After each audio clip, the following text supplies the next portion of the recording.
बहुत सुकृताची जोडी, बहुत सुकृताची जोडी.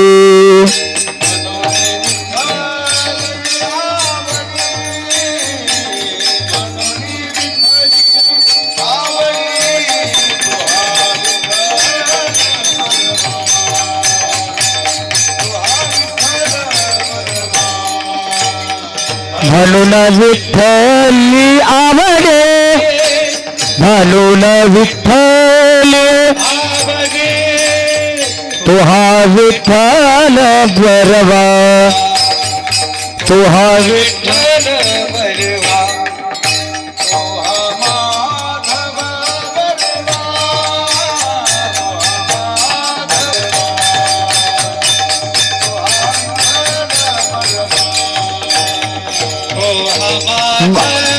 बरवा, तो हा माधव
जगी जानविली मात,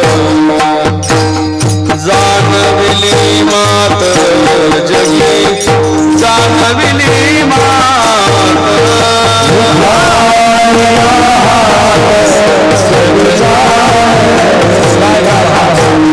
जगी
उभारिला हात जगी जाणविली मात, देव बैसले सिंहासनी, आल्या याचकासी पुरे धनी. एकाच्या कैवाडे उगवी बहुतांची कोडे, देव बैसले सिंहासनी, आल्या याचकासी पुरे धनी. दोई ठाई तुका, दोई ठाई तुका, नाही पडू देती चुका. देव बैसले सिंहासनी, आल्या याचकासी होय धनी. विठाला विठाला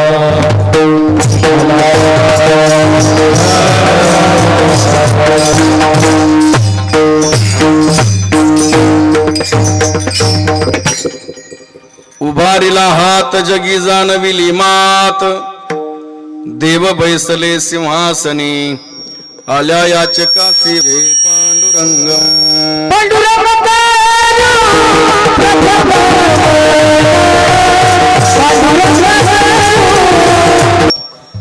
त्यांच्या कृपादाने कथेचा विस्तारू, बाबाजी श्री सद्गुरु दास तुका. आता कृपा भांडवल सोडी, भरी मती माझी पोतडी, करी ज्ञान पद्य जोडे थोरा माते.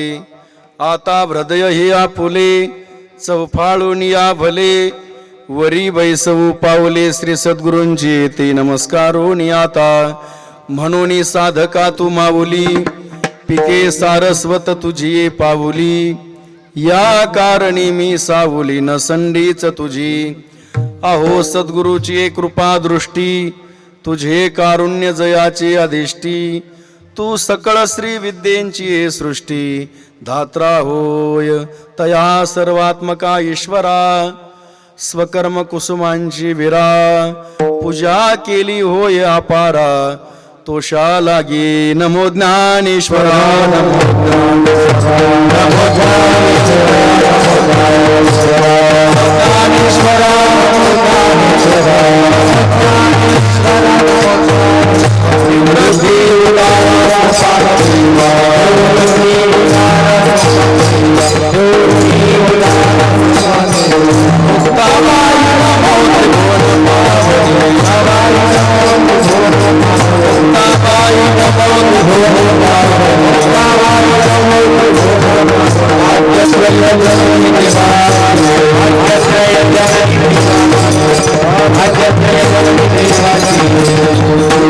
नमो ज्ञानेश्वरा, नमो ज्ञानेश्वरा. निवृत्ती उदारा सोपान देवा, मुक्ताबाई नमो त्रिभुवन पावनी. आद्यत्रय जननी देवांची, उभारिला हात जगी जाणविली मात. देव बैसले सिंहासनी, आल्या याचकासी होय धनी. आपल्या या अतिशय पवित्र पावन भूमीमध्ये आणि परिसरामध्ये, याच परिसरामध्ये राष्ट्रसंत तनपुरे महाराजांचं वास्तव्य झालेलं आहे. याच परिसरामध्ये गाडगे महाराजांचं कीर्तन झालेलं आहे. याच परिसरामध्ये कैकाडी महाराजांचं कीर्तन झालेलं आहे. याच परिसरामध्ये गव्हाणे बाबांचं खूप मोठं वास्तव्य झालेलं आहे. याच परिसरामध्ये उंबरेकर महाराजांचं खूप मोठं वास्तव्य झालेलं आहे. याच परिसरामध्ये सद्गुरू नारायण महाराजांचं भरपूर वेळा येणं झालेलं आहे. या परिसरामध्ये सर्व साधू संत या परिसरामध्ये आलेले आहेत. आपल्या कुठल्या तरी पिढीने त्या संतांचं दर्शन घेतलेलं आहे. त्या संतांच्या संगतीला पंगतीला बसण्याचं त्यांचं पुण्य त्यांना प्राप्त झालेलं आहे. अशा थोर संतांच्या आशीर्वादाने आणि भगवान पंढरीनाथांच्या कृपाप्रसादाने आपल्या कौडगाव आठरे तालुका पाथर्डी या ठिकाणी समस्त ग्रामस्थ भजनी मंडळी आणि तरुण मंडळी आणि या परिसरातील सर्वच भक्त, सर्व साधक आणि सर्व उपासक आणि आपल्या हिंदू धर्माचे सर्व सेवक या सर्वांच्याच तनातून, मनातून आणि धनातून आपल्या या वस्तीवर साकार झालेलं जगाचा मालक, सर्व विश्वाचं आवडतं स्थान आणि सर्वांच्या हृदयामध्ये असलेलं एकच निवासस्थान असं भगवान श्री पंढरीनाथाचा अतिशय सुंदर मंदिर, शिखर, सिंहासन हे एकत्रित सगळं झाल्यानंतर हे मंदिर ज्या भगवंतासाठी आपण केवढं केलेलं आहे सुंदर, आज त्या भगवंताचं आज या ठिकाणी सर्वांच्या समोर, सर्वांच्या साक्षीने भगवंताची आज या ठिकाणी मूर्तीची प्राणप्रतिष्ठा झालेली आहे. आपण सर्वजण प्रत्येक महिन्याला शुद्ध एकादशीला आपण पंढरपूरला जात असतो. वद्य एकादशीला आपण आळंदीला जात असतो. नाही कोणाचं पंढरपूरला जाणं झालं तर काही लोक नारायणगडावर जातात. काहींचं जाणं झालं नाही, काही भगवानगडावर जातात. काहींचं जाणं झालं नाही, काही तारकेश्वराला जातात. काहींचं आळंदीला जाणं नाही, काही गहिनाथगडावर जातात. काहींचं जाणं झालं नाही, काही आपल्या विठ्ठलगडावर येतात. परंतु आज काय योग आहे नाही का, आज पंढरपूरचे मालक सगुण आणि निर्गुण रूपाने आपल्या या गावामध्ये आणि आपल्या या वस्तीवर त्यांचं येणं झालेलं आहे. म्हणून सर्वप्रथम भगवंत आज आपल्या या वस्तीवर आले. आपली सर्वांच्या भक्तीमुळे भगवंत या ठिकाणी आले आणि भगवंत येतात हा एक वारकरी संप्रदायाचा सिद्धांत आहे. भगवंत कोणाकोणाकडे आले? भगवंत चोखोबरायाकडे आले, भगवंत सावता महाराजांकडे आले, भगवंत मीराबाईकडे आले, भगवंत अर्जुनाच्या रथासाठी सारथ्य करण्यासाठी आले. भगवंत येतात हा एक वारकरी संप्रदायाचा दंडक आहे. भगवंत येतात म्हणून आपण सर्वजण अगदी भगवंत या ठिकाणी आले म्हणून आपण त्यांचं स्वागत करू, टाळ्याच्या गजरामध्ये स्वागत करू. भगवंत आलेले आहे आणि भगवंत आले म्हणून आपण त्यांचं आणखीन एकदा कसं स्वागत करू? हरी हरी मोठ्याने पडीचा यैवो यैवो यैवो यैवो धावोया, यैवो यैवो यैवो यैवो धावोया, यैवो यैवो यैवो यैवो धावोया, यैवो यैवो यैवो यैवो धावोया. विलंब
विलंब कावाया लावियला कृपाळे विठाबाई विश्वंभरे भवच्छेदके कोठे गुंतलीस माये विश्वव्यापके.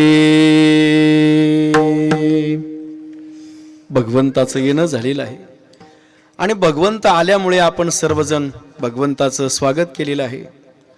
षडोपचारे पूजा केलेली आहे. 2 प्रकारे भगवंताचं स्वागत केलं जातं. त्यातला पहिला प्रकार आहे यज्ञ नारायणाची आणि अग्नी नारायणाची उपस्थिती करून भगवंताचं स्वागत केलं जातं. म्हणून आपण तोही कार्यक्रम या ठिकाणी केलेला आहे. यज्ञ नारायणालाही भगवंताच्या स्वागतासाठी आमंत्रण केलं आणि अग्नी नारायणालाही प्रज्वलित केलं. या 2ही नारायणांना आपण या ठिकाणी आमंत्रित केलेलं आहे, निमंत्रित केलेलं आहे. परंतु आपण भक्त आहोत आणि येणारे मात्र भगवान आहेत. भक्ताची भाषा भक्ताला कळत असते आणि भगवंताची भाषा भगवंताला कळत असते. आणि म्हणून भगवंताच्या जवळ जर कोण असेल तर ते आहेत ब्रह्मरुंद. भगवंताच्या जवळ 3च शक्ती राहतात. भगवंताचं जे अस्तित्व आहे ते आहे ब्रह्म, पण ते व्यापक आहे, विभू आहे आणि निर्गुण आहे, म्हणून ते दिसत नाही. आणि ते तर जगाला तर दाखवायचं आहे आपल्याला. जगाला दाखवल्याशिवाय एवढा मोठा मांडव, एवढं मोठं मंदिर होणार आहे का? जगाला दाखवण्यासाठी या विश्वामध्ये आणखी 2 घटक आहेत. त्यातला पहिला घटक आहे ब्रह्मज्ञानी संत आणि ब्रह्ममूर्ती संत. विठाला विठाला विठाला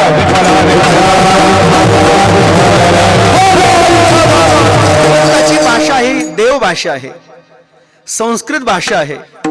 आणि संस्कृत भाषा ही ब्राह्मणांच्या कंठस्थ आहे, ब्राह्मणांच्या कंठामध्ये आहे. ब्राह्मणाच्या कंठामध्ये आहे, पण ती कशामध्ये ठेवलेली आहे ब्राह्मणांनी? आपण काय ब्राह्मण आहोत का? आपण ब्राह्मण नाहीत.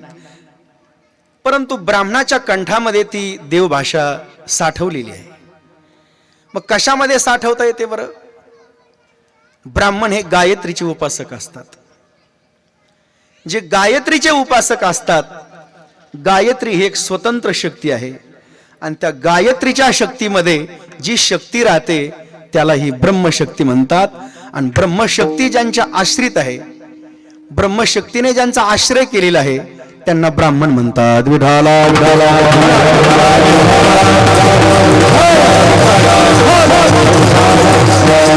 आपण जरी ब्रह्मज्ञानी झालोत तरी ब्रह्मज्ञान करण्याचा अधिकार आपल्याला प्राप्त होऊ शकत नाही.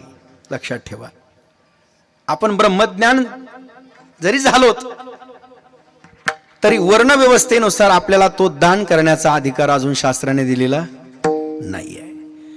तो अधिकार ब्राह्मणांना दिलेला आहे. सृष्टीची आ उपक्रमा पूर्वी गाविरोत्तमा वेडा ऐसा ब्रह्मा एकला होता.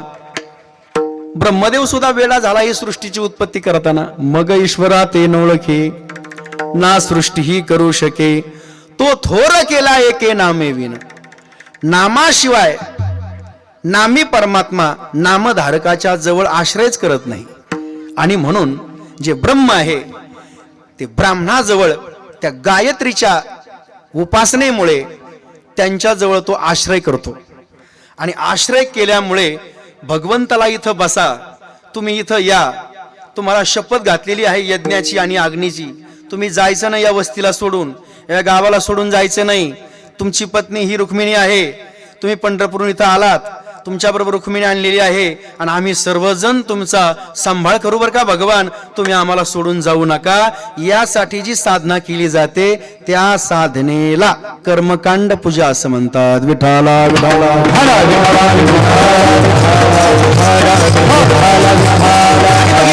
पूजा केली जाते.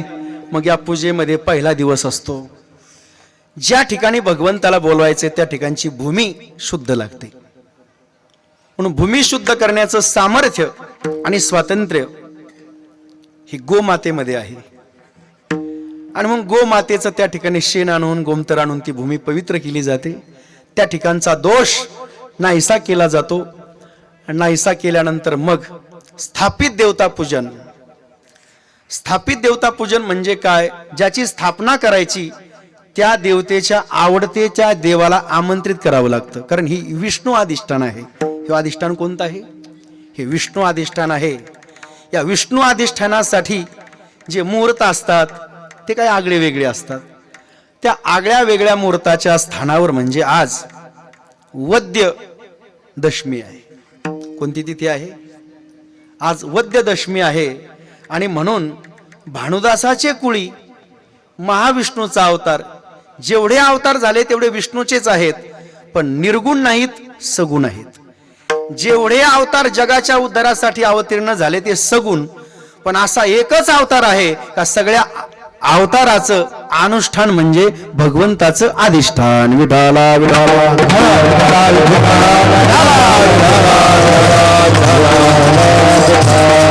भगवंताला आमंत्रित केल्यानंतर मग स्थापित देवतेचं पूजन केलं. स्थापित देवतेचं पूजन केल्यानंतर स्थापित देवतेला ओळख करून दिली. काही तर भगवंत येणार आहेत पंढरपूरचे, ते कसे कसे येणार आहेत यासाठी त्यांना एक प्रकारचं निवेदन दिलं. ते निवेदन म्हणजे पुण्यह वाचन. कोणतं वाचन? पुण्यह वाचन. पुण्य हे वाचन झाल्यानंतर मग त्या ठिकाणी ज्या भगवंताला बोलायचे त्या भगवंताच्या आवडत्या वस्तू आणि वास्तू आमंत्रित केल्या. त्याला मातृका पूजन म्हणतात. त्याला कोणतं पूजन? त्याला मातृका पूजन म्हणतात. असं मातृका पूजन झाल्यानंतर मग ज्या देवाला बोलवलेलं आहे त्या देवाला स्नान घातलेलं आहे. पण ते किती प्रकारचं स्नान? 6 प्रकारचं स्नान. किती प्रकारचं? 6 प्रकारचं. बरं, 6 प्रकारचं स्नान भगवंताला घालण्याचं कारण काय? आपण तर एकच प्रकारचं स्नान करतो, आपण स्नान करतच नाहीत. आपलं स्नान होतच नाही. आपलं स्नान झालं तर पुण्य असलं तर होईल. जन्माला आलो तर एकदा स्नान होतं, लग्नामध्ये दुसरं, आणि जर धोरणात मेले तर तिसरं. आलं का लक्षामध्ये? मारिती झोडीती तोडीती, मारिती तोडीती ते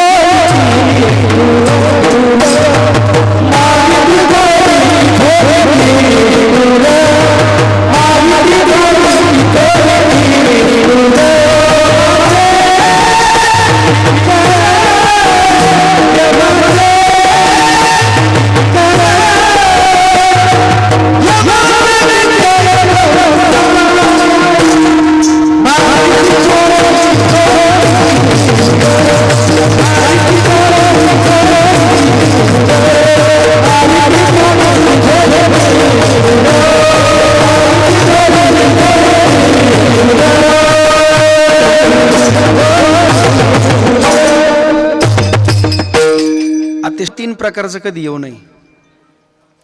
प्रसंगाचं मरण येऊ नये. तुम्हाला कळलं ना? प्रसंगाचं मरण येऊ नये. माणसाने फाशी घेऊ नये, औषध पिऊ नये. माणसाला प्रसंगाचं मरण येऊ नये. माणसाला परिस्थितीचं मरण येऊ नये.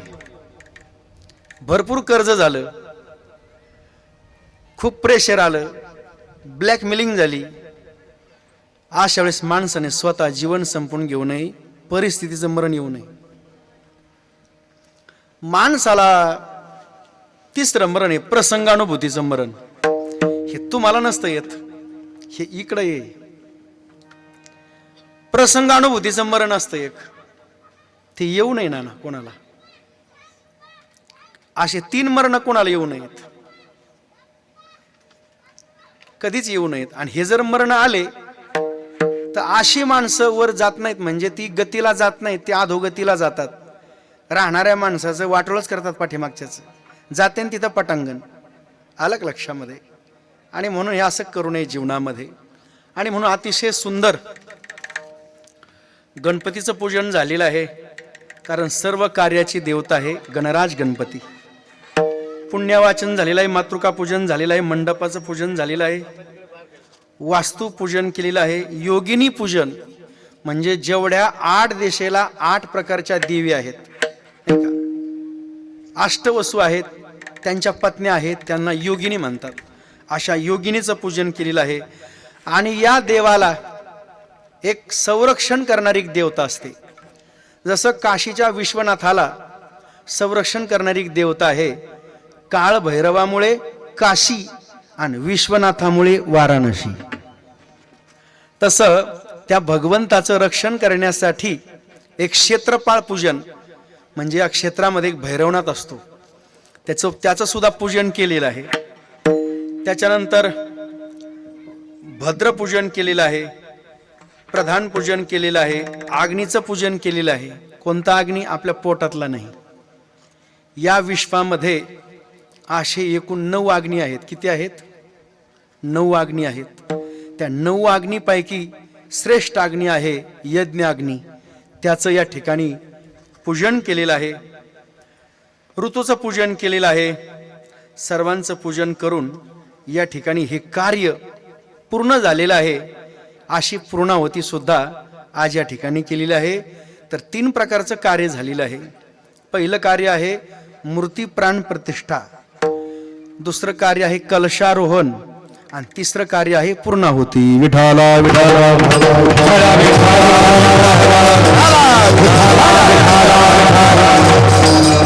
आणि त्या अनुषंगाने हा जो कार्यक्रम या ठिकाणी पार पडतोय ते आपले पंढरीनाथ महाराज टेमकर. एकदा महाराजांसाठी टाळी वाजा बरं. कुठे आहेत छान छान, वा वा वा. टेमकर महाराज म्हणजे पहा, दादा पाटील राजळे, केरू पाटील तुपे, आणखीन ते भगत आप्पा एक, आणखीन 2-3 नाव आहेत पहा चांगले. खूप जुने महाराज म्हणजे उंबरेकर महाराजांच्या काळातले आपले टेमकर महाराज आहेत. म्हणजे त्यांचं कीर्तन मी कधी ऐकलेलं आहे. हा म्हणजे मला त्यावेळेस चड्डीच नव्हती म्हणायचं. अतिशय मी लहान होतो. आणि कारण आमचे आजोबा माधव पाटील भाऊ पाटील हे कायम इथं राजळे घराण्याकडे यायचे. शंकरराव पाटील राजळे होते म्हणजे दादा पाटलाची वडील, आणि ते खूप मोठे हाडाचे वारकरी होते. 1 महिना झाला, 1 महिना लय व्हायचा. 1 महिन्यापेक्षा म्हणजे 8-15 दिवसाला ते तिथं येणार आणि काहीच नसत, फक्त भजन, फक्त भजन, बाकी काही नाही. एकदा संध्याकाळी भजन सुरू झालं का सकाळी काकडा करणार आणि मग ते शंकरराव पाटलाची ती मोठ चालायची. मग हे मोठेवर जाणार, मग ते दही ताक खाणार आणि मग आपले ते जाणार. असं एक वेगळाच काळ होता तो काळ. अगदी म्हणजे शंकरराव पाटलांचा काळ मला असं वाटतं फक्त दादा पाटलांनी चांगला ठेवला बरं का. आलं लक्षामध्ये. म्हणजे आता मी सुद्धा जवळपास 10 वर्ष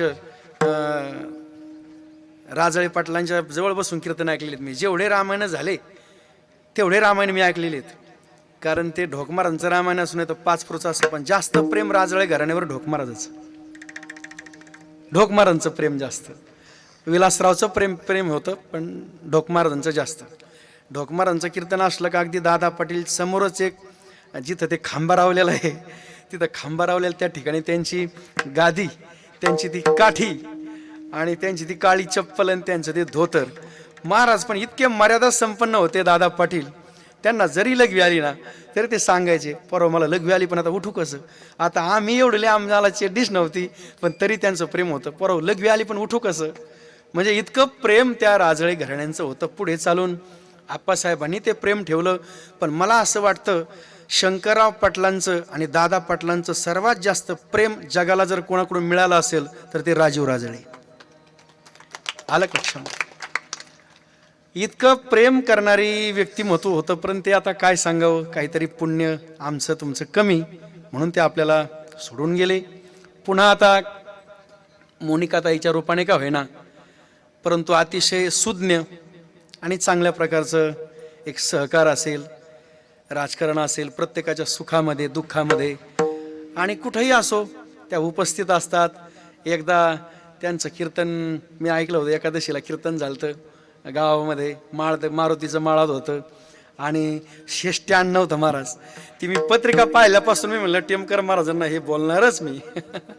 हे स्टँड सुद्धा नव्हतं. त्या माळदामध्ये असा माईक अडकला खाली आणि माईक अडकून असा माईक वाकडा केला आणि मग त्यांच्या समोर तो असा ठेवला, बिगर स्टँडचं कीर्तन केलेलं महाराज म्हणजे आपले टेमकर महाराज. एकदा टाळी वाजा. महिलांनी थोडंसं सोमवारचं व्रत केलं होतं, गाडेकर कंपनी, त्यांची सासरवाडी पिंपळगाव, हा इंदू अक्कांत्या, त्यांनी ते कार्यक्रम ठेवला होता. पण त्यावेळेस टेमकर महाराजांचा पिवळा फेटा, ते एमिटी आहे का ऐकली अजून? हा, खूप चांगले अतिशय महाराज आहेत. त्यांना जपत चला, त्यांना प्रेम करा आणि या कार्यक्रमाच्या अनुषंगाने त्यांना वस्त्रदान करा बरं का. कमिटी लक्षात ठेवा, वस्त्रदान हे अतिशय श्रेष्ठ दान आहे. आणि म्हणून त्यानंतर या कार्यक्रमाला ज्यांची पवित्र पावन उपस्थिती लाभलेली आहेत, ज्यांचं शेवगाव या ठिकाणी विश्वमाऊली वारकरी गुरुकुल आहे आणि ज्यांच्याकडे कायम वारकरी वैभव असलेले बंडातात्या कराडकर यांचे निकटवर्तीय आणि अतिशय निष्ठावान गाथामूर्ती उमेश महाराज दशरथे यांचं कायम येणं जाणं असतं, असे या ठिकाणी उपस्थित असलेले आदरणीय वंदनीयच आहेत आपल्याला सर्वांना ते संदीपान महाराज शेवगावकर, त्यांचंही गुरुकुल आहे. त्यांनी सुद्धा आता 1 तारखेपासून ते 15 तारखेपर्यंत येणाऱ्या या काळामध्ये शिबिर ठेवलेलं आहे. त्यांचंही स्वागत आहे. त्यांच्या जवळ असलेले बसलेले काय नाव आहे, हा, आदरणीय ओमकार महाराज, त्यांची संस्था आहे. अच्छा, छान. मढीला आपल्या जवळ चैतन्य कानिपनाथ महाराजांचं वास्तव्य असलेलं ठिकाण, चैतन्य कानिपनाथ वारकरी शिक्षण संस्था मढी, आदरणीय महाराजांचा हा संपूर्ण परिवार आहे. आणि खरोखर वारकरी शिक्षण संस्था वाढल्या पाहिजेत. धर्म वाढला तर संप्रदाय वाढेल, आणि संप्रदाय वाढला तर आपल्या धर्माची शक्ती वाढेल. आणि म्हणून असं कार्य आदरणीय ओमकार महाराजांकडून होत आहे. त्यांनाही आपण सर्वजण सहकार्य करत चालू. त्यानंतर या ठिकाणी संत पूजन करणारे सुनील संभाजी पवार आणि रवींद्र शिवाजी पवार यांचंही स्वागत आहे. त्यानंतर गायनाचार्य म्हणून आदरणीय मच्छिंद्र महाराज पवार आणि आपले आम्हाला नेहमी दर्शन होतं त्यांचं असे आदरणीय संतोष दादा. अतिशय त्यांचा सुंदर आवाज आहे, कार्यही चांगलं आहे. असंच त्यांच्या जीवनामध्ये कार्य घडत राहो, आम्हाला त्यांचं दर्शन होत राहो. त्यानंतर आपल्या परिसरामध्ये अतिशय मनमिळावू स्वभावाचे असणारे आदरणीय आकाश महाराज सरोदे यांनी अतिशय सुंदर आवाज आहे, सुंदर त्यांनी सुरुवात केलेली आहे. मला आनंद वाटलेला आहे. त्यांनाही आपण सर्वजण बोलवत चला, आमंत्रण करत चला आणि सहकार्य करा. त्यानंतर आपले मृदंगाचार्य म्हणून ऋषिकेश महाराज शिंदे, अतिशय सुंदर त्यांचाही हात आहे. मृदंग वाजवण्यासाठी ताकद लागते, ती भगवंताने ताकदही त्यांना दिलेली आहे. अतिशय मोठा आनंद आहे. त्यानंतर आदरणीय महाराजांचा सुद्धा शिष्य परिवार या ठिकाणी आलेले आहेत. आणि आदरणीय ओमकार महाराजांची संपूर्ण वारकरी शिक्षण संस्था, ज्यांचा सुंदर मंडप आहे, अतिशय चांगला मांडव आहे. कुठला काय नो पाथर्डी, वा वा. एक तुम्हाला काम द्यायचंय, मला आलं लक्षामध्ये. मी आता विठ्ठलगडावरून विठ्ठलासाठीच आलोय, नाही का, विठ्ठलासाठीच आलेलो आहे. आता तुम्ही 1 महिनाभर तुम्ही सर्वांनी तुमच्या काय लावायच्यात, दैनंदिनी लावायची आहे. मंदिर बांधणं लय सोपं आहे हो. आठवड्याला 1 स्थापना करतो आम्ही. मंदिर बांधणं सोपं आहे बरं का. मगर महाराज पेटी मास्तर, त्यानंतर आमचे शिंदे नाना, आमच्या नानासाठी एकदा टाळी वाजा बरं. आदरणीय वैकुंठवासी गणपत महाराज कोरडगावकर, म्हणजे दादा पाटलांच्या काळामध्ये होते, भाऊबाबांच्या काळामध्ये होते, उंबरेकर बाबांच्या काळामध्ये होते. अतिशय थोर सत्पुरुष. ज्ञानेश्वरीचं श्रवण, ज्ञानेश्वरी सांगणं म्हणजे गणपत महाराजांचा खूप मोठा अभ्यास होता. काय सांगू, आता काय फारसं नाही बरं वाटत, पण जुन्या काळामध्ये शेवगावला एक आमदार होते संघाचे, आपले बाळासाहेब भारदे. आपल्या या परिसरामध्ये खरी संघाची शक्ती जर कोणी वाढवली असेल ना जुन्या काळामध्ये, तर बाळासाहेब भारदे. आणि आमदार असून सुद्धा ते ज्ञानेश्वरी ऐकायला कोरडगावला यायचे. एवढा मोठा अधिकार गणपत महाराजांचा होता. आणि अशा गणपत महाराजांची संगती ज्यांना लाभली ते सत्यविजय महाराज कोरडगावकर. म्हणजे आपल्या परिसरामध्ये हे कीर्तन करणारे, प्रवचन करणारे, हा थोडा भाग थोडा बाजूला ठेवा. हे कीर्तन प्रवचन म्हणजे फारसं मला आवडतं असं नाही, लक्षात ठेवा. हा आरडाओरडा आहे जास्त.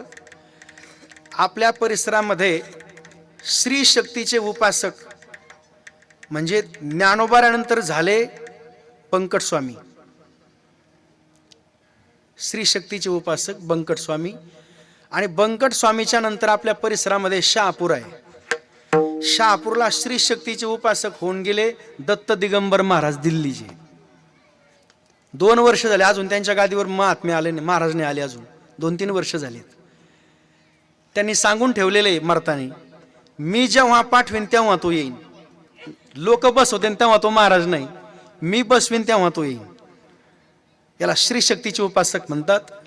त्यानंतर खाली गंगाखेडला एक वैदिक याज्ञवल्क्य शाखेचे कुरमुंडेकर स्वामी आहेत, श्री शक्तीचे उपासक. आणि आपल्या परिसरामध्ये एक सत्यविजय महाराज होऊन गेले.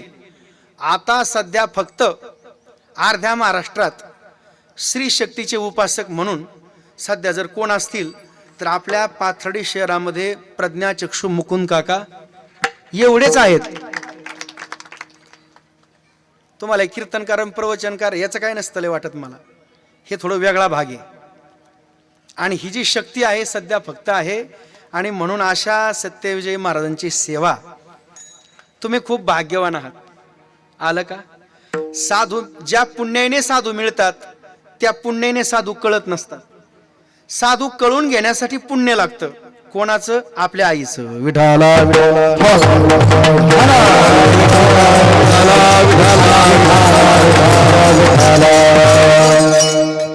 या ठिकाणी येणं झालं. कायम आम्ही या ठिकाणी करंजीला 1-2-5 मिनिटं थांबत असतो. आणि आपले सुनील भाऊ पवार पाठीमागे सुद्धा त्यांच्या कौटुंबिक कार्यक्रमासाठी आलो होतो. अतिशय सात्विक हृदय आहे. आणि त्यानंतर या कार्यक्रमाचं प्रक्षेपण करणारे आपल्या उंबरेकर महाराजांचे एकनिष्ठ असणारे भक्त आणि आमचे परमभक्त रामेश्वर भाऊ कोरके राजेगावकर, तिथं सुद्धा एक मोठे सत्पुरुष होऊन गेले बरं का. पण ते फक्त कळाले कोणाला? गावाला कळाले नाही, गावाला मिळाले, पण उंबरेकर महाराजांना ते कळाले. त्यांचं नाव आहे मच्छिंद्र महाराज राजेगावकर. दीप आंधळे होते महाराज, गावात जन्माला आले पण गावाला कळाले नाही. पण ते उंबरेकर महाराजांना कळेल, रघुनाथ महाराजांना. त्यांनी मरेपर्यंत त्यांची संगत सोडली नाही. संतांच्या संगतीमध्ये आल्यामुळं त्यांची समाधी झाली आणि आज त्यांची पुण्यतिथी चालू आहे. विठाला विठाला.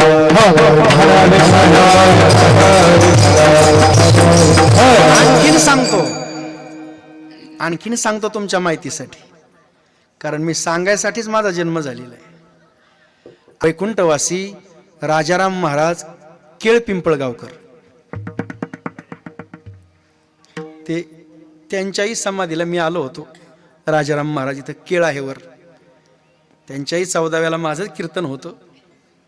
पण अतिशय सत्पुरुष होऊन गेले. कोण? राजाराम महाराज. विठाला विठाला.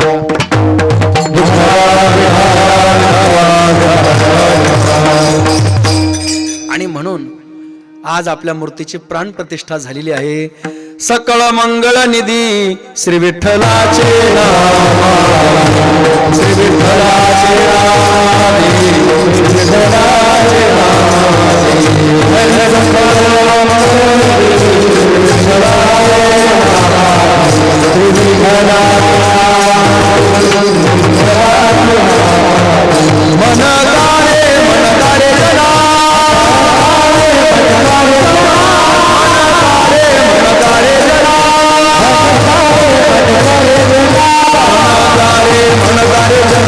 श्री विठ्ठलाचे नाम, श्री विठ्ठलाचे नाम.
आता इथून पुढे काय करायचं? आता इथून पुढे आपल्या परमार्थाची सुरुवात करायची. तुम्ही परमार्थिक आहात, पण परमार्थिक आहात याची ओळख काय? तर तुम्ही तुमच्या परमार्थाची सुरुवात केली. काय सुरुवात केली? परमार्थाची सुरुवात कुठून करावी परमार्थिकाने? तर आपल्या बोलण्यापासून. आपल्या बोलण्यापासून परमार्थ सुरू करावा. बोलल्यानंतर आपल्या परमार्थाची सुरुवात आपल्या डोळ्यातून झाली पाहिजे.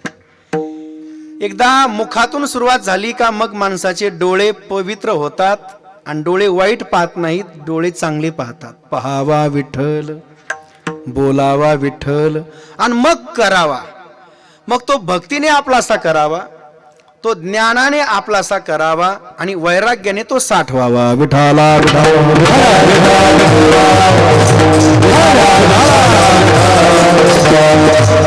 आज आपल्या सेवेसाठी तो 4 चरणाचा अभंग घेतलेला आहे. तो श्रीमंत जगद्गुरु तुकोबराय यांचा आहे. या अभंगातून तुकोबराय काय करतात? या अभंगातून तुकोबराया एक निवेदन देतात. या अभंगातून तुकोबराय एक हाक मारतात. या अभंगातून तुकोबराया एक घोषणा करतात. विठाला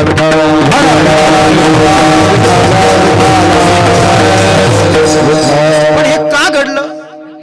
तुकोबरायांनी का निवेदन द्यावं? तुकोबरायांनी हाक का मारावी? आणि तुकोबरायांनी घोषणा का करावी? या मृत्यू लोकामध्ये तुकोबरायांनी दृष्टी टाकल्यानंतर, दृष्टीने पाहिल्यानंतर या जगाकडे तुकोबरायांनी पाहिलं. जेव्हा आपल्याकडे तुकोबरायांनी पाहिलं तेव्हा तुकोबराला काय दिसलं? वाजत असे बोंब कोणी ना ऐकती कानी, हरी हरी न म्हणता तया थोर झाली हानी. तुकोबराने या मृत्यू लोकाकडे पाहिलं आणि पाहिल्यानंतर तुकोबरा म्हटले काय करावं?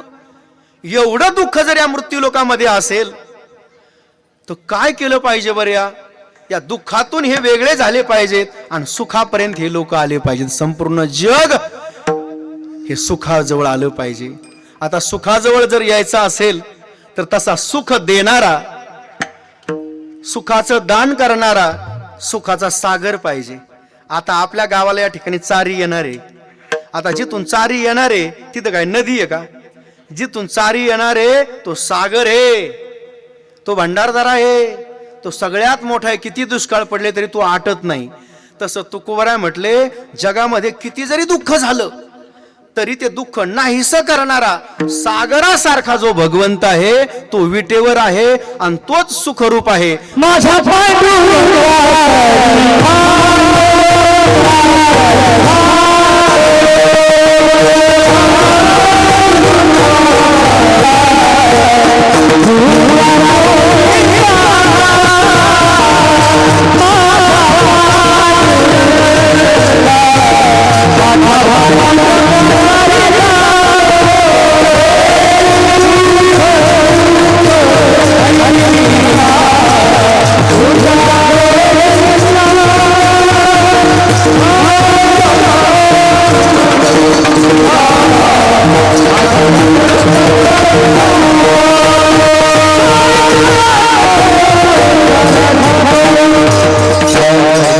जगाला सुख त्या भगवंताची निवड आवड तुकोबरायांना होती. माझ्या जीवीची आवडी, ती आवड असल्यामुळे, निवड असल्यामुळे ज्ञानोबराय म्हणतात आता आवडी जेथ पडे तयाची अवसरी पुढे पुढे रेगो लागे घडे प्रेमायसे पंढरपुरीचा निळा लावण्याचा पुतळा विठो देखीला डोळा बाई येवो. ज्याला मला ज्याची आवड होती मी त्याची निवड केली आणि निवड केल्यामुळे तो भगवंत निर्गुण आहे, म्हणजे दृष्टीगोचर नाही, विषय गोचर नाही. मग असा जो निर्गुण निराकार परमात्मा आहे तो सगुण साकार झाला पाहिजे. जगाला जर सुख द्यायचंय तर तो जगाजवळ गेला पाहिजे. मग महाराज स्वतः संतांनी त्या निर्गुण परमात्म्याला सगुण करण्यासाठी काही साधना केली. विठाला विठाला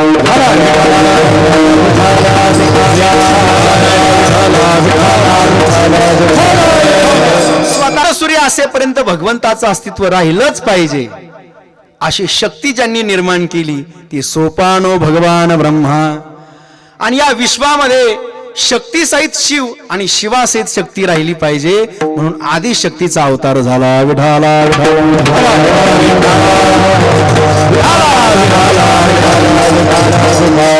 वेद 4 आहेत पण निर्गुण आहेत, अपौरुषेय आहेत. पण अपौरुषेय वेद आहेत. चारही वेद सगुण ज्यांच्या रूपानं झाले ते निवृत्तीनाथ, ज्ञानेश्वर, सोपान आणि मुक्ताबाई. मग महाराज हे चार सत्पुरुष सगुण झाले, वेदाचे अवतार. यामध्ये पाचवा अवतार म्हणजे तुकोबराय. विठाला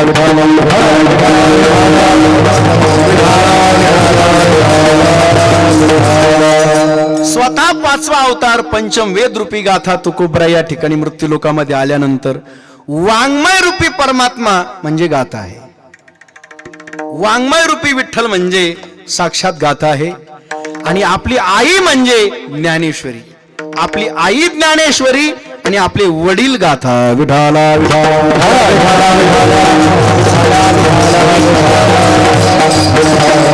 या मृत्यू लोकामध्ये तुकोबरायांनी सुद्धा अवतार धारण केला. जे जे झाले अवतार तुका त्यांचे बरोबर. पण या मृत्यू लोकामध्ये आल्यानंतर तुकोबरायांनी या जगाकडे पाहिलं, काही खरं नाही. म्हणले एक करा, तुम्ही दुःखी आहात, तुम्ही सुखी व्हावं जर तुम्हाला असं वाटत असेल ना, तर आम्ही ज्याला घेतलंय ना आमच्या हृदयामध्ये, तुम्ही त्याला तुमच्या हृदयामध्ये घ्या ना. म्हणले नको नको नको नको, आमच्या हृदयात जागाच नाही. आमच्या हृदयात पहिलंच म्हणलं काय, आमच्या हृदयामध्ये आडी नडी वडीन खोडी. आमच्या हृदयामध्ये यांनीच घर नाही केलं, तुमचं कशाला घ्यायचं पुन्हा देवघर. नको नको नको, देव न लगे, देव न लगे. तुकाराम महाराज म्हणजे देव घ्या, हे म्हणले देव न लगे, देव न लगे. काय करावं, तुम्हाला सुख पाहिजे ना, तुम्हाला दुःख नको ना. तुमच्या बोरला पाणी, तुमचा बोर कोरडा गेला पाहिजे का पाणी लागलं पाहिजे? पाणी लागलं पाहिजे, कोरडा नाही गेला पाहिजे. शेजाऱ्याचा कोरडा जावा, पण आमचा कोरडा नाही हो. शेजाऱ्याचं पोरग नापास व्हावा, आमचं पोरग पास व्हावा. शेजाऱ्याच्या वावरातलं सगळं हे जावा, आमचा घात चांगला यावा. शेजाऱ्याच्या गायनी लात माराव, कधी दूध काढले बादली भरले सांडून द्यावा, आणि आमच्या मशिनीलाही द्यावा. अशी संसारिकाची काय असते, रात्रंदिवस चाललेली इच्छा असते, तळमळ असते. पण तुकोबरा म्हणले या तुमच्या दुःख पाहून मला खूप तळमळ झालेली आहे. एक करा, एकच असा परमात्मा आहे का तोच फक्त तुमच्या या वर्तमान काळातल्या दुःखाची, भविष्य काळातल्या दुःखाची आणि भूतकाळातल्या दुःखाची आणि चौथा काळ आहे अंतकाळाच्या दुःखातली. या चारही काळातल्या दुःखाची निवृत्ती करणारा एकच परमात्मा आहे. आणि तो मी या ठिकाणी मृत्यू लोकामध्ये त्याला घेऊन आलेलो आहे. आणि त्या परमात्म्याला तो आमच्या अंकित आहे. देव हा भक्ताच्या अंकित असल्यामुळे संध्या स्वामी केशवाजी बरवे बरवे पंढरपूर विठोबारायाचे नगर तिथं स्थापन केलंय. असं का? मग आम्हाला सांगून उपयोग नाही. तुम्हाला सगळ्या जगाला जर सांगायचं असेल ना, तर जगाला सांगण्याची जागा वेगळीच आहे. जगाला सांगण्याची जागा एकच आहे, ती म्हणजे या जगाचा कळस. आणि जगाचा कळस म्हणजे जर कोणता असेल तर तो आहे भंडारा डोंगर, भामचंद्र डोंगर, भोराड्या डोंगर. तुकोबरा देहू मधून भंडारा डोंगरावर गेले. आणि भंडारा डोंगरावर गेल्यानंतर मग महाराज स्वतः दोन्ही हात वर केले. ऐका हो ऐका. म्हणले कोण ओरडत आहे हो? म्हणले तुकोबरा आहे. म्हणले कुठं? म्हणले भंडारा डोंगरावर. म्हणले असं काय म्हणते? म्हणले ऐका हो ऐका. ऐका हो ऐका म्हणते. काय म्हणतात ऐका? म्हणले देव आलेत. बर बर, देव आलेत का? येईनात का देव? पण सांगा ना कुठे आहेत? म्हणले देव नाही घडविला नाही बैसविला. अशा ठिकाणी त्याला घडवलं नाही आणि त्याला बसवलं नाही. त्याला घडवलं नाही, बसवलं नाही, पण त्याला भेटायला पुंडलिक आलेला आहे. पुंडलिक आला भेटावया. आणि त्या ठिकाणी सगळेजण आलेत. महाराज असा भगवंत विटेवर उभा राहिलाय आणि तो तुकोबऱ्याने पाहिलाय. तुकोबऱ्याने पाहिल्यानंतर महाराज तुकोबऱ्याला विचारलं, का हो तुकोबरा, भगवंत आलेत का? आलेत आलेत. कुठे आहेत? पंढरपूरला. वा वा वा, तुम्ही पाहिलं का? म्हणले आम्ही पाहिलं. सांगा तो कसा दिसला? राजस सुकुमार, मदनाचा पुतळा, रवी शशी कळा लोपलिया, कस्तुरी मळवट चंदनाची उटी, रुळे माळ कंठी वैजयंती, मुगुट कुंडले सिमुख शोभले, सुखाचे ओतले सकळही, कासे सोनसळा पांघरे पाटोळा, घननीळ सावळा बाई ओ. एवढं वर्णन केलंय आणि एवढा दिसायला सुंदर आहे. चला चला चला पाहायला चला, पाहायला चला, पाहायला चला म्हटल्यानंतर तुकोबरा म्हणले ऐका, मी सांगतोय तिथं उभा आहे अभंगाचं पहिलं.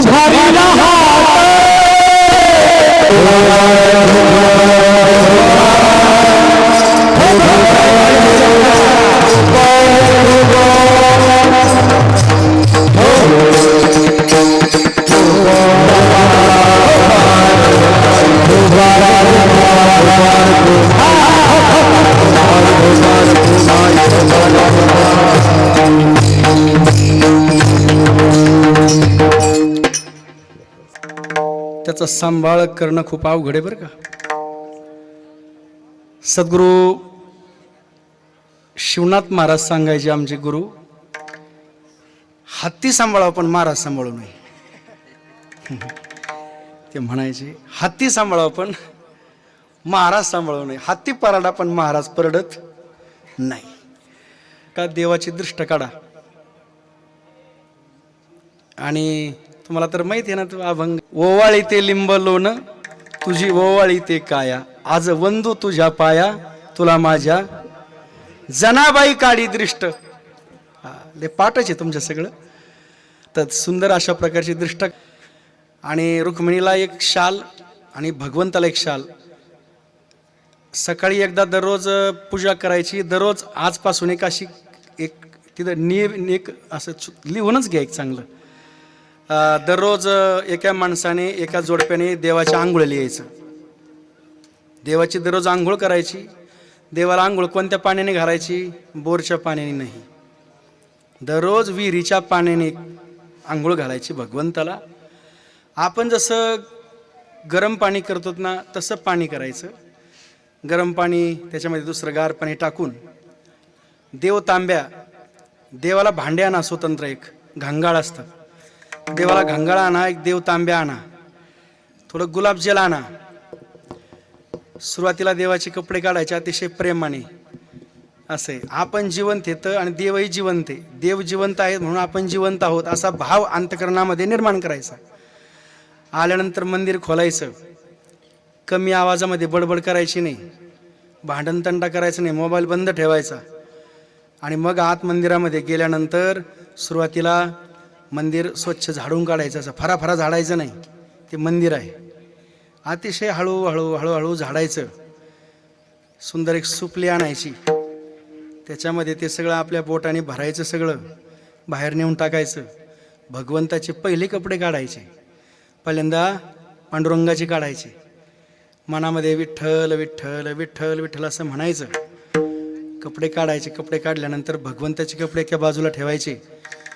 रुक्मिणी आईसाहेबांचे कपडे काढायचे, एका बाजूला ठेवायचे. कपडे काढल्यानंतर मग स्वच्छ पाणी घ्यायचं. स्वच्छ पाणी घेतल्यानंतर देवाच्या डोक्यावर महादेव आहे. दररोज काही झालं तर नाही झालं, एकादशीला पंचामृत बनवत जा, नाही का, दूध, दही, तूप, मध आणि साखर हे बनवायचं एकादशीला. पंढरपूरची एकादशी कोणती आहे? शुद्ध एकादशी. आता येणाऱ्या 26 तारखेला मोहिनी एकादशी आहे, लक्षात ठेवा. आणि आता उद्याची एकादश आहे. उद्या खूप मोठा योग आहे बरं का. उद्या ज्ञानोबारायांची एकादश आहे, वद्य एकादश. पण उद्या ज्ञानोबारायांनी ज्या रेड्याला वेद बोलायला लावलं त्या उद्या रेड्याची समाधी आहे. काय? त्या उद्या रेड्याची काय आहे? समाधी आहे रेड्याची बरं. ज्ञानोबारायांची कृपा झाली तर रेड्याची उद्या समाधी आहे, रेड्याची पुण्यतिथी आहे. तर उद्या जेवढं शक्य होईल तेवढं या ठिकाणी, नाही झालं कीर्तन तर नका खोयना, प्रवचन तरी करी जा. नाही प्रवचन झालं तर भजन करा. नाही भजन झालं तर आमच्या महिला मंडळ्या आहेत ना, तुम्ही दररोज इथं येऊन आपली साखर घेऊन या, फुलं घेऊन या, तुळशीचे पानं घेऊन या आणि भगवंताला साखर वाटा आणि थोडा जप करी जा. कोणता? रामकृष्ण हरी रामकृष्ण हरी रामकृष्ण हरी. एवढा जरी जप केला तरी भगवंताला खूप आनंद होतो. तो जप करा. त्यानंतर भगवंताला दररोज स्नान घालायचं. स्नान कसं घालायचं मी सांगितल्याप्रमाणे ते गंगाळवर ठेवायचं. जुने शिळे कपडे नवे कपडे शिवले नाही पाहिजेत, ते बाजूला ठेवायचे. मग भगवंताला आंघोळ घालायची. दररोज थोडंसं दूध आणायचं जायचं, कोणी ताक आणायचं, कोणी दही आणायचं, भगवंताला आंघोळ घालायची. मग आंघोळ घातल्यानंतर ना भगवंताला ना सुती कपडे असतील, सुती कपडे पांढरे पंढरपूरला भेटतात, त्या कपड्याने पांडुरंगाचा एक कपडा वेगळा पुसायचा पांढऱ्या रंगाचा आणि रुक्मिणीचा एक वेगळा. असे 2 रुक्मिणीचे कपडे पुसायचे. मग पुसल्यानंतर देवाला काय करायचं? थोडं चंदन लावायचं, थोडं अत्तर लावायचं, गुलाबजल लावायचं, देवाच्या डोळ्याला थोडं तूप लावायचं आणि लावल्यानंतर मग देवाला कपडे घालायचे. पण कपडे घालण्याच्या अगोदर 28 ठिकाणी देवाची चिन्ह आहेत बरं का, कपाळावर, त्यानंतर इथं मुद्रा, गालावर, गळ्याला, कानाला, दंडाला, हाताला, दोन्ही दंडाला, पुन्हा इथं कमरेला, पुन्हा भृंग ऋषी, भृगु ऋषीने देवाच्या छातीमध्ये लात मारली, तिथं असा गंध लावायचा. देवाचं पद्म आहे तिथं गंध लावायचा. देवाच्या कमरेला एक साखळी करा. काय करा? तुम्ही करा. तुम्ही देवाच्या कमरेला एक साखळी करा आणि तुम्ही रुक्मिणीला एक चांगलं मंगळसूत्र बनवा आणि असे अलंकार बनवा आणि मग देवाला कपडे घाला. कपडे घातले ना, देवाच्या डोक्याला एक मोर लावायचा, एक फूल लावायचं. फूल लावल्यानंतर आणि मग ती पंचारती भेटते. ती पंचारती घ्या किंवा एक लामण दिवा भेटतो. लामण दिवा, लामण दिव्याचा दोष नसतो. तो लामण दिवा असा टांगता ठेवायचा वर उजव्या बाजूला देवाच्या, त्याला लामण दिवा म्हणतात. आणि मग अतिशय सुंदर, तुम्ही तर काही सकाळी लवकर काही करणार नाहीत, पण दररोज घरून आपला थोडा प्रसाद करून आणि जायचा. काय? कुणी पोहे आणा, पण त्याच्यामध्ये कांदा लसूण टाकायचं नाही. कुणी पोहे आणा, कुणी भाजी भाकर आणा, कुणी शेंगदाणे आणा, कुणी रेवड्या, काहीतरी आणा, पण काहीतरी प्रसाद देवाला दाखवायचा. प्रसाद दाखवल्यानंतर मग भगवंताची आरती करायची. आरती करायची नसतं असं वावळायचं नाही. नाही नाही नाही नाही, आरतीचा सुद्धा नियम आहे. जेव्हा जयदेव जयदेव येईन तेव्हाच असं करायचं, नाही तर सारखं असं करत राहायचं. याचा अर्थ काय होतो? देवा मी पतित आहे आणि तू पावन आहे, या पतिताला काय कर? पावन कर, अशी ही भावना असते. आणि म्हणून तूच करू शकतो. हे जयदेव जयदेव करताना हे तूच करू शकतो. जयदेवा जय फक्त तूच करू शकतो. आमचा तर पराभव झालेला आहे. कधी नसतं असं करायचं नाही. आरतीचा नियम आहे.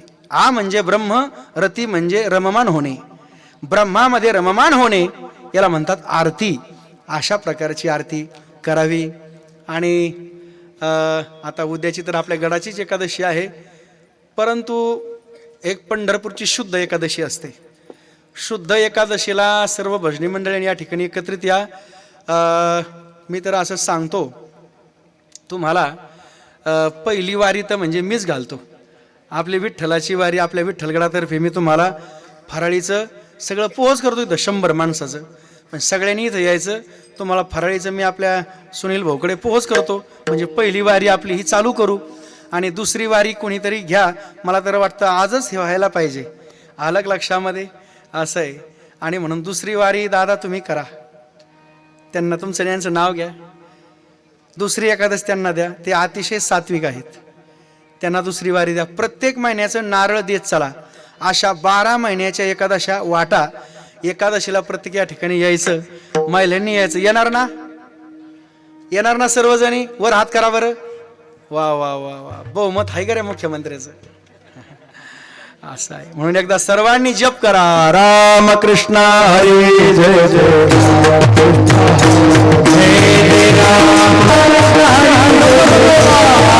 जय जय राम कृष्ण हरी जय जय राम कृष्ण जय जय राम कृष्ण हरी जय जय राम कृष्ण जय जय जय राम कृष्ण हरी जय जय राम कृष्ण जय जय राम कृष्ण हरी जय जय राम कृष्ण जय जय जय जय राम कृष्ण हरी जय जय राम कृष्ण.